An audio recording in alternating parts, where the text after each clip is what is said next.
Shalom saudara-saudara yang dikasihi Tuhan. Di dalam Kristus kita mengalami kasih karunia demi kasih karunia. Karena Kristus adalah kepenuhan dari kasih karunia Tuhan kepada kita.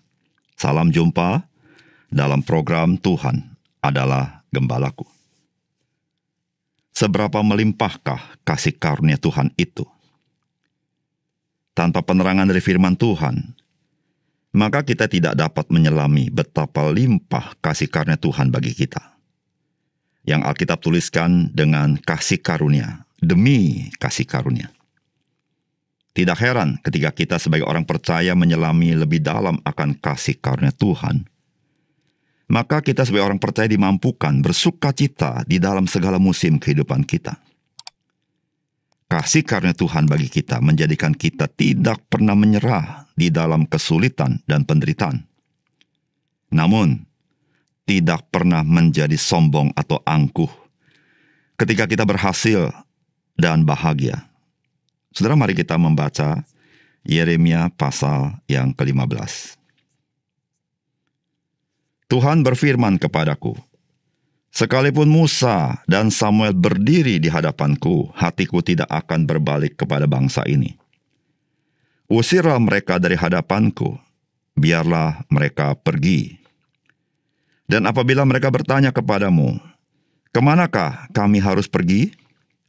Maka jawablah mereka, beginilah firman Tuhan. Yang ke maut, ke mautlah. Yang ke pedang, ke pedanglah. Yang ke kelaparan, ke kelaparanlah.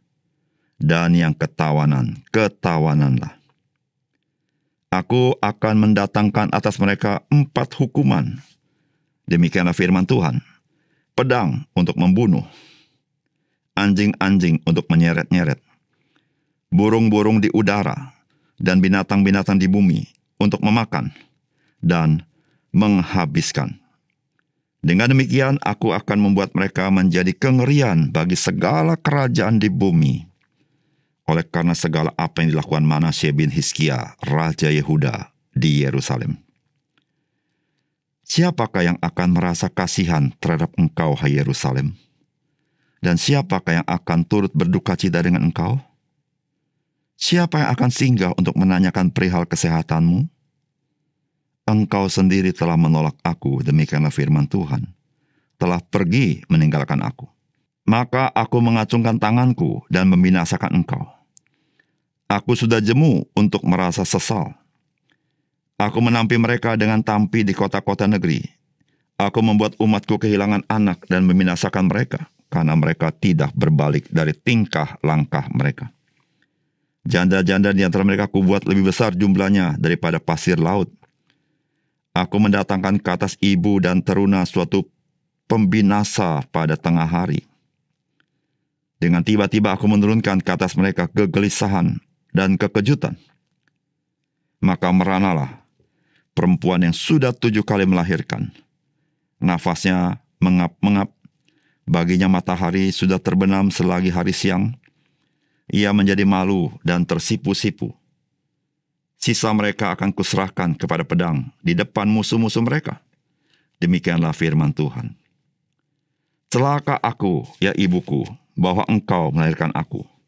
Seorang yang menjadi buah perbantahan dan buah percederaan bagi seluruh negeri. Aku bukan orang yang menghutangkan atau orang yang menghutang kepada siapapun, tetapi mereka semuanya mengutuki aku. Sungguh, ya Tuhan, aku telah melayani engkau dengan sebaik-baiknya, dan telah membela musuh di depanmu pada masa kecelakaan dan kesesakannya. Dapatkah orang mematahkan besi dari utara dan tembaga?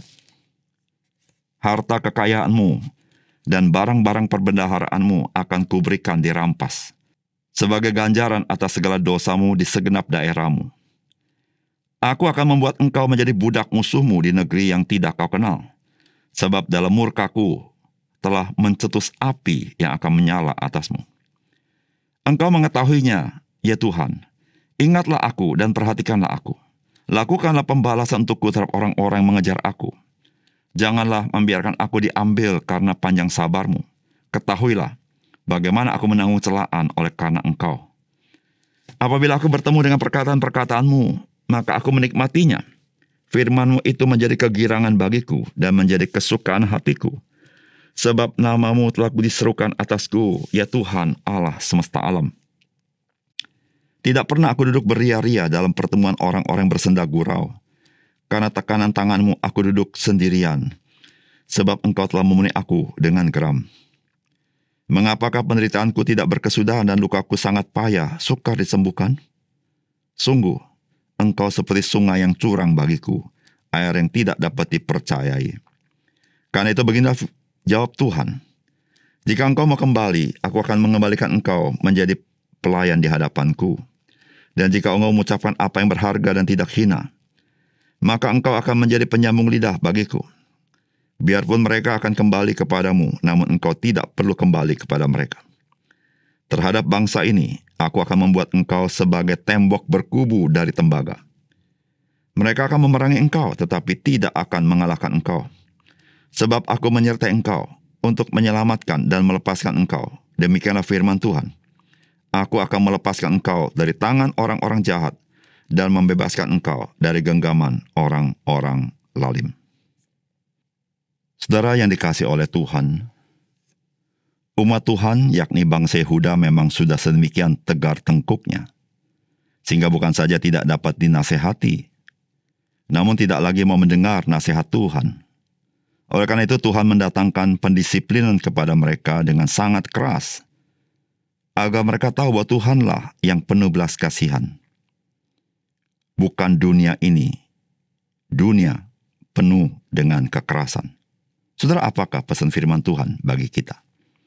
Yang pertama, Tuhan memberikan kepada kita sebagai orang percaya kasih karunia-Nya, yaitu dengan Yesus Kristus menjadi juru syafaat kita. Saudara, firman Tuhan berkata demikian, Tuhan berfirman kepadaku, sekalipun Musa dan Samuel berdiri di hadapanku, hatiku tidak akan berbalik kepada bangsa ini. Usirlah mereka dari hadapanku, biarlah mereka pergi. Dan apabila mereka bertanya kepadamu, kemanakah kami harus pergi? Maka jawablah mereka, beginilah firman Tuhan, yang ke maut, ke mautlah, yang ke pedang, ke pedanglah, yang ke kelaparan, kelaparanlah, dan yang tertawan, ketawananlah. Saudara yang dikasihi oleh Tuhan, apa yang Allah katakan kepada bangsa Yehuda, ini merupakan sebuah kengerian yang amat dahsyat. Karena tidak ada seorang pun yang berhak atau layak untuk bersyafaat kepada Tuhan. Mengapa demikian? Karena Tuhan mengatakan, sekalipun Musa dan Samuel berdiri di hadapanku. Saudara, Musa dan Samuel dikenal sebagai juru syafaat bagi umat Tuhan. Ketika umat Tuhan dalam kondisi jatuh dalam dosa dan jauh daripada Tuhan, dan ketika Tuhan mau menghukum mereka, maka kedua orang ini, kedua tokoh ini, Musa dan Samuel adalah tokoh yang bersyafaat di hadapan Tuhan. Namun kali ini Tuhan berkata, sekalipun Musa dan Samuel itu bersyafaat, hati Tuhan tidak akan berbalik kepada bangsa ini. Saudara, di sini menggambarkan bahwa syafaat yang diterima oleh Tuhan itu merupakan kasih karunia Tuhan bagi kita. Saudara, sadarkah kita memiliki juru syafaat yang didengar oleh Allah, yang membawa kita sebagai orang-orang yang diperkenan kepadanya? Dia adalah Yesus Kristus. Saudara, Alkitab berkata demikian, sebab imam besar yang kita punya bukanlah imam besar yang tidak dapat turut merasakan kelemahan-kelemahan kita. Sebaliknya sama dengan kita, ia telah dicobai hanya tidak berbuat dosa. Sebab itu marilah kita dengan penuh keberanian menghampiri tahta kasih karunia, supaya kita menerima rahmat dan menemukan kasih karunia untuk mendapat pertolongan kita pada waktunya. Saudara, sebagai orang percaya, kita tidak luput daripada kelemahan.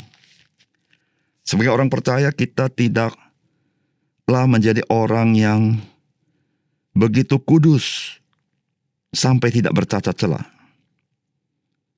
Sebagai orang percaya, kita terus membutuhkan kasih karunia Tuhan.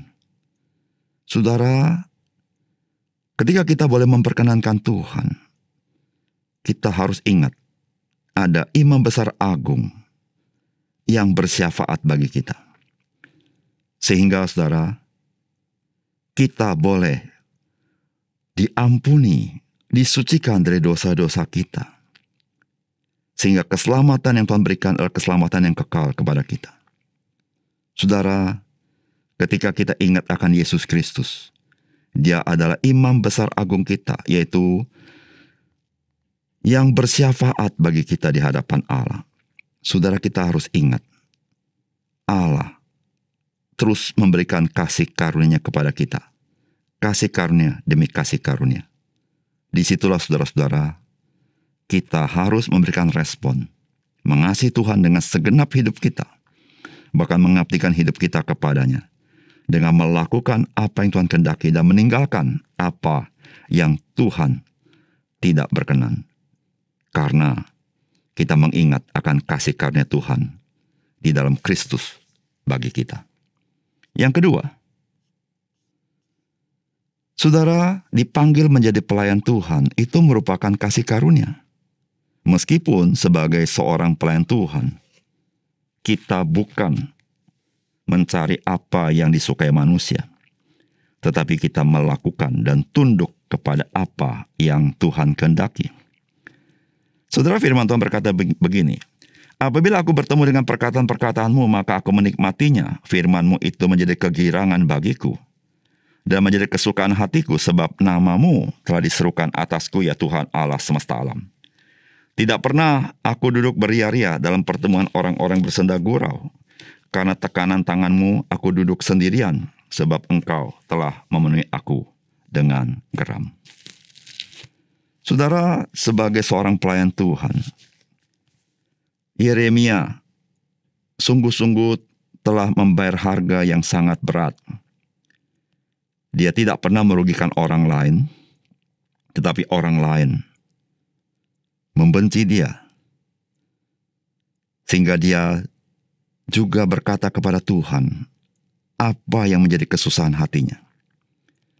Tetapi saudara, Yeremia menyadari bahwa panggilan dia untuk menyampaikan firman Tuhan itu merupakan hak istimewa. Maka dia berkata, apabila aku bertemu dengan perkataan-perkataanmu, maka aku menikmatinya. Firman-mu itu menjadi kegirangan bagiku, kesukaan hatiku. Kenapa? Sebab namamu telah diserukan atasku, ya Tuhan semesta alam. Saudara, sebagai pelayan Tuhan, Yeremia tahu siapakah yang menjadi penolong dan siapakah yang menjadi pelindung kepada Yeremia. Saudara, tidak lain dan tidak bukan adalah Tuhan itu sendiri. Karena Yeremia berkata, sebab namamu telah diserukan atasku. Meskipun dia mengalami hal-hal yang tidak menyenangkan dari orang-orang Israel atau umat Tuhan kepadanya, tetapi dia sadar menjadi pelayan Tuhan itu adalah kasih karunia Tuhan. Sebagai pelayan Tuhan, bukan mencari apa yang manusia sukai, tetapi melakukan apa yang Tuhan kehendaki. Saudara, hari ini sebagai orang percaya, sesungguhnya kita ini adalah pelayan-pelayan Tuhan. Dipanggil menjadi pelayan Tuhan, itu merupakan kasih karunia. Karena Tuhan, Dia melindungi hamba-hambanya. Dia mengutus hamba-hambanya, Dia menyertainya. Dia menyatakan kuasanya. Dan Dia ingin memakai kita untuk menjadi kesaksian bagi dunia ini. Dia ingin memakai kita untuk menyampaikan kebenaran firman-Nya bagi dunia ini. Meskipun mungkin ketika kita melayani Tuhan seperti itu, kita harus membayar harga. Namun saudara, kita harus ingat harga yang kita bayar, jika dibandingkan dengan kasih karunia Tuhan, harga itu tidak seberapa. Karena siapakah kita sehingga kita boleh melayani Tuhan? Tuhan, pencipta alam semesta, Namun Tuhan pencipta alam semesta itu, Dia rela datang mencari kita. Bahkan Kristus mati bagi kita. Saudara, mari, sebagai orang percaya, kita hidup bagi Tuhan. Kita hidup untuk melayani Dia. Kita hidup untuk memuliakan nama Tuhan. Mari kita berdoa. Bapa surga, terima kasih untuk kebenaran firman Tuhan. Biar Tuhan memberkati firman-Mu, sehingga firman-Mu berbuah dalam hidup kami. Dan kami boleh hidup bersyukur, dan kami boleh hidup melayani Tuhan. Dalam nama Tuhan Yesus kami berdoa. Amin.